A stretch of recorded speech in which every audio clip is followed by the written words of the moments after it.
Good afternoon, I'm Suzanne Verdi. India has recorded almost 1 million new cases of COVID infections in 72 hours as the country struggles to cope with the relentless onslaught of the pandemic. It now has 16 million confirmed coronavirus cases, second only to the United States.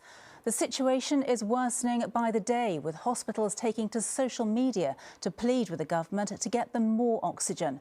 The government's now resorted to putting oxygen tankers on special express trains to get much-needed supplies to patients struggling to breathe. A warning, this report from Neil Connery contains some upsetting pictures. At many hospitals across India, desperate scenes are playing out as COVID does its worst. More than 2,600 deaths in the past 24 hours, a new record for a third day running. Overwhelmed by rising case numbers, for many of those seeking treatment, it's too late. For their relatives, anger in the midst of grief. And still more arrivals. Don't worry, this man says to his mother, urging her to keep breathing. He then lies on the road protesting to try and get her admitted. The lack of oxygen supplies is taking its toll. There are reports 20 people died overnight because of the shortage. The government says it's deploying trains and the Air Force to transport supplies to hard-hit areas. We're falling short of oxygen, short of beds, short of even if there are beds, there is definitely shortage of oxygen and ventilator. This Indian MP, Surab Bharadwaj, posted this video saying the hospital where he's being treated will run out of oxygen in 3 hours. Without it, he says he feels like he's drowning. Mumbai is one of the worst affected cities. Its normally bustling streets now deserted as COVID's grip tightens. The World Health Organization says India's situation is a devastating reminder of what coronavirus can do. The horror unfolding across India shows little sign of abating as COVID engulfs so many. Neil Connery, ITV News. Health officials in America have lifted a temporary ban on the use of the Johnson & Johnson COVID jabs there. Use of the single-dose shot had been paused over concern about rare blood clots seen in 15 women, but that's out of 8 million people who'd been vaccinated. Scientific advisors have now decided the benefits far outweigh the risk. Here, surge testing is to begin in new parts of Birmingham after a confirmed case of the South Africa variant of COVID-19 was found. Households in Highgate, Bawdsley and Digbeth will now be targeted. The Department of Health and Social Care says anyone in those areas over the age of 16 should be tested whether or not they have symptoms. And Wales is relaxing some extra COVID restrictions today. 6 people from different households can now meet outdoors there, bringing regulations into line with England and Scotland. Then, on Monday, Wales will see pubs, restaurants, cafes and other hospitality businesses allowed to offer outdoor service again. Labour is demanding a full inquiry into a series of damaging allegations surrounding the Prime Minister.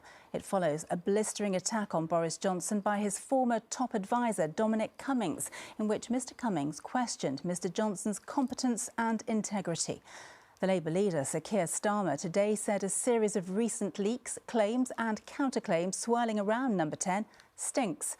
Well, our political correspondent David Wood is here now. So, strong words from Mr Starmer and no let-up for Mr Johnson. No, certainly not. Let me remind you of some of the accusations that have been around this week, that the text messages between the Prime Minister and entrepreneur Sir James Dyson about tax issues around ventilators, also questions over how the refurbishment of the Downing Street flat has been paid for, and a claim from Dominic Cummings that an inquiry was interfered with by the Prime Minister into who leaked details of England's November lockdown to the press before the Prime Minister had announced it himself. Now, I should stress, at every stage with all of these accusations, Downing Street very, very firmly pushing back, saying that any gifts given to the Prime Minister he declares in the right way and that he has never interfered with a leak inquiry. However, none of this satisfies Labour. It's about integrity and it's about taxpayers' money. You've got the former most senior advisor to the Prime Minister saying he's fallen way below the standards of integrity that are needed for the office of Prime Minister. You've got the former Minister, Dominic Grieve, saying there's a vacuum of integrity. And every day there's more evidence of this sleaze, and frankly, it stinks. And David, this isn't the only headache for the Prime Minister, is it? No, he's got problems with another very senior aide, Lord Lister, Eddie Lister, who was Boris Johnson's chief of staff when he was Mayor of London, had senior positions in Downing Street whilst Boris Johnson was PM, and has recently been made envoy to the Gulf. Well, he stepped down very suddenly last night. No explanation from him at his house this morning, or indeed from Downing Street. Only a statement thanking him as being an outstanding servant to the country and thanked him for his role. Downing Street certainly today trying to give the impression it's carrying on as normal, but these are certainly big distractions to the administration. Indeed. Thanks very much indeed, David. Ghislaine Maxwell has appeared in court in person for the first time since her arrest last summer. The 59-year-old British socialite demanded to attend court in New York to face new charges of sex trafficking filed against her last month. She pleaded not guilty and remains in custody. The Indonesian Navy now says they don't expect to find any survivors from its missing submarine, which vanished on Wednesday off the coast of Bali. A scan of the seabed detected the sub at a depth of 2,800 feet, well beyond its survivable limit.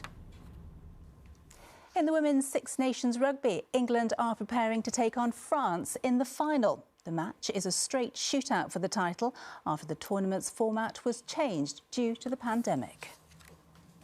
And that is it. The evening news is at 6:30. Bye for now.